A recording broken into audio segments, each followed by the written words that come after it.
2 months a lot has happened in Magic Awakened, and also a lot of things are still missing. I personally think this is a beautiful game. It has a great potential. The mechanics of dueling are very unique, and all the small minigames around Hogwarts that you can play with your friends makes you feel like a real Hogwarts student.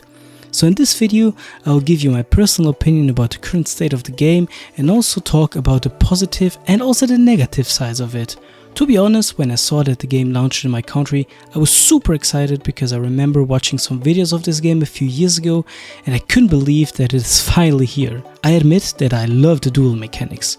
The closest game that I can think of with somehow similar mechanics is Clash Royale, but there are still huge differences. But since I already played Clash Royale, I knew that I would love this game. Well, let's not talk too much about the past and my first few experiences of the game, but let's rather talk about how I feel about this game now and if I would recommend it to a new player. We will also look at some numbers that I gathered from different sources and compare it to other games. I want to be immediately very clear that everything I say is not meant in an offensive way, and neither do I want to hurt the game with what I say. It is purely my opinion and personal view on the current state of it. So let's start. The game soft launched on March 31st of this year in numerous countries. Soft launch means that it only launched in a few countries. It's not a beta, it's a real launch, but just not in every country. Later more countries got added for the soft launch time, and 3 months later the game launched globally. But first let's talk shortly about the soft launch period of the game. So in that time we had an insane amount of bugs, some prices were even higher than now, and at some point during the soft launch most players left the game. So after 3 months of soft launch most players left the game, and sometimes you would need to search for over 1 hour to find a duel. Oh man, it's crazy when I think about it now. To somehow fix that problem, the team put out some temporary fixes like bots, even in the highest ranks of the game. And I cannot even be mad at them for doing this because there was just no other real option to fix this, in my opinion. As I already said, some prices were also higher, like the wheel keys and so on. But so many people complained about it and they adjusted them, and as far as I remember, people who previously bought the more expensive wheel keys got compensations. This is a thing I need to give them credit for. Every time something changes for the better, the players who previously paid more for it get compensations. Same thing happened when the amount of needed cards got lowered to level them up, but that is not an important topic for this video. Let's start with some of the positive points. The art style of the game is amazing. I love it, and for me personally it is a pleasure to look at those graphics, especially when you consider that this is a mobile game. The duel mechanics, well, I think that they are very unique, and there is no game out there that has the same dueling mechanics. I'm not talking about the level of the cars or on how to upgrade them, but just purely on how duel works and the concept of the PvP in this game. Multiplayer. The multiplayer aspect of the game and the possibility to interact with other people, do activities with them, grow together as a community and so on. I personally already made a good amount of friends in this game and I'm very grateful for that experience. Updates. Each new season comes with a bigger update. That's about every 2 months. So those things keep the game fresh. It also seems that we get about 2 new cards per season, which can also have an impact on the meta, which is very important. We also just had the first balance changes since the global launch of the game, and this is also I think a very important thing and I appreciate it. Otherwise we will see the same decks dominating over and over again for months. Now let's come to the negative sides of the game. This list seems a bit longer, but I guess negative things just stand out more and you see them more clearly. So one of the biggest things I need to criticize is that it often takes way too long to fix bugs. As an example, during the soft launch we had a bug where people just couldn't log into the game.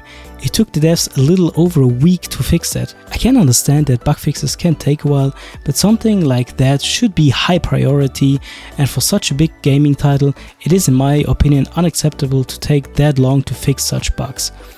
We can immediately jump to the next insanely big bug. So after global launch, a big majority of European players had high pings no matter what.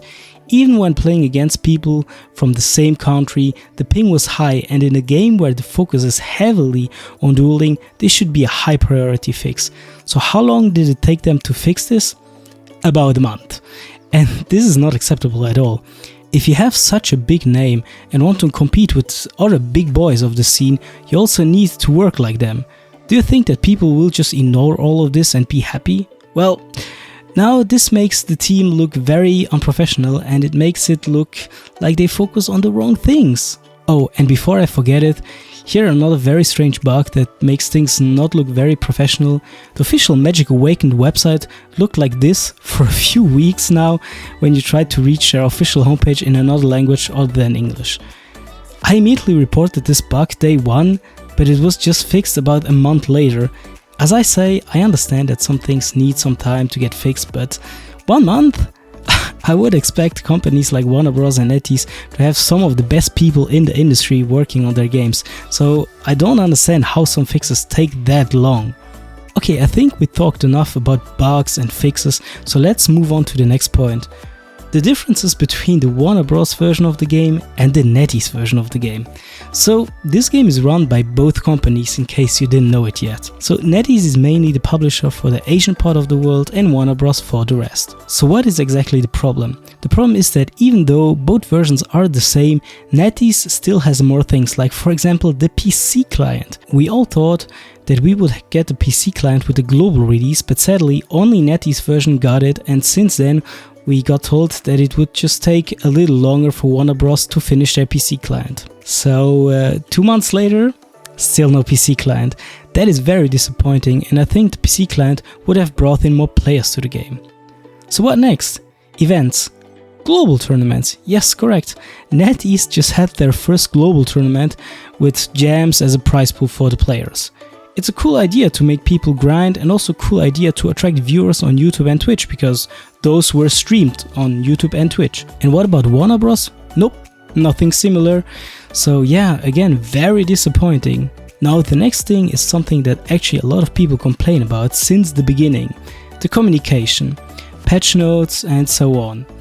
I need to give the team credit that they improved over the last few weeks and the communication got better, but if you compare it to the communication and social posts of NetEase, it is like night and day.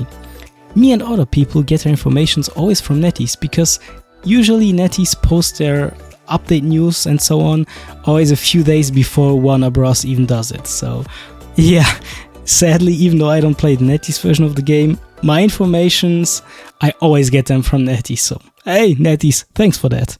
Okay, let's jump to the next big problem in my opinion. The monetization of the game. Well, as we all know, the monetization is very aggressive in this game. So what do I mean with aggressive? Well, it's easy to understand. If you want to keep up with the big boys up there in PvP, you'll probably need to spend a good chunk of money. To make things more clear, I will give you an example. There are some players that are max spellbook level and have most of their cards maxed out.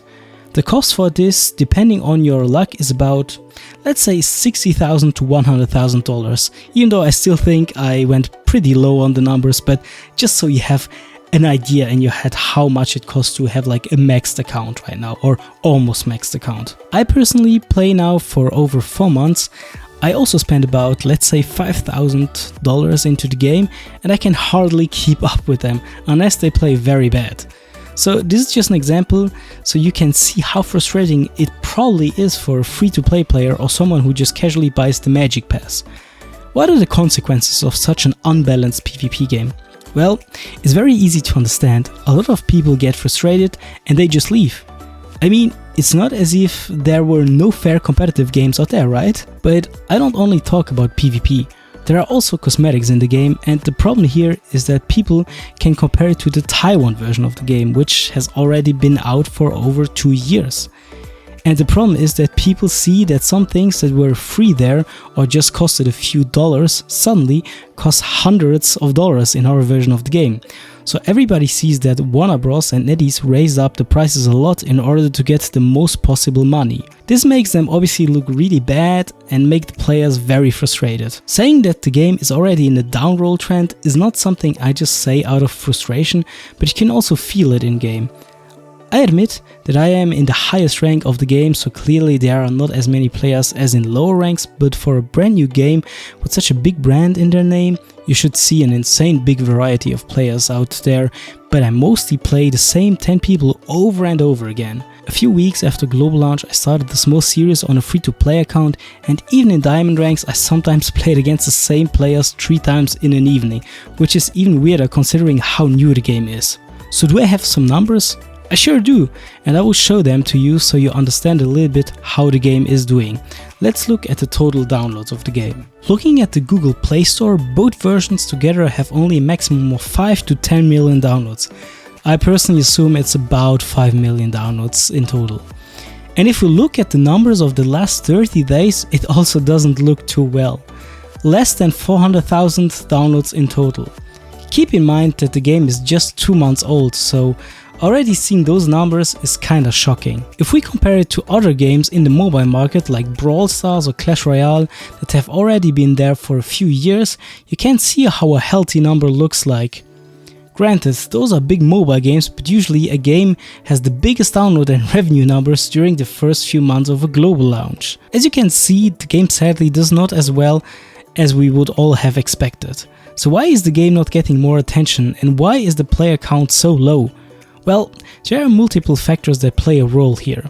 First of all, as I said, a lot of people will immediately quit when they see that the dueling system is very unbalanced between free-to-play players and heavy spenders.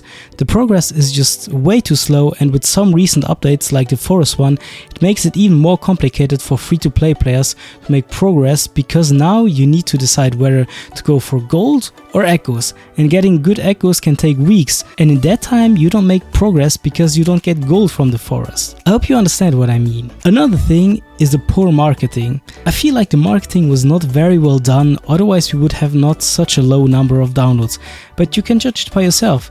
Here is an advertisement that was on TikTok during the soft launch. Watch it and judge it by yourself if you think this ad is appealing to you. Welcome to a day in my life at Hogwarts. First I hang out with Hagrid. Then I explore the Forbidden Forest. Finally, I meet some fantastic beasts. Yeah, I know guys. So yeah, I could probably continue, but I think I will stop now, and I think I talked very clearly about some problems and gave you guys my personal opinion about the current situation of the game. I also want to make it very clear that I still love the game, but I can't personally not call it my favorite game anymore. I see myself also playing the game way less than, for example, a month ago. Would I recommend the game to a new player? I'm very unsure about this. I still have hope that things get better, but things need to change quickly. A very good way to attract new players is, for example, to release the PC client on Steam. This could potentially attract a very big number of players, generate more money, and bring more variety in duels. The monetization also needs an adjustment. Prices need, in my opinion, to get cut at least in half to make it more affordable for the majority of players. Lastly, the dueling system. In a perfect world, there would not be a level system in dueling and everything would be even and fair. But since this will probably never happen, why not just add a second ranked dueling system where the levels are way more restricted and not so unbalanced? Well, this was it from me. I hope you liked this kind of video, and in case you did, feel free to leave a like and subscribe, and give me your thoughts and opinions about the game in the comment section down below. Thanks for watching, and I will see you on the next video. Bye bye.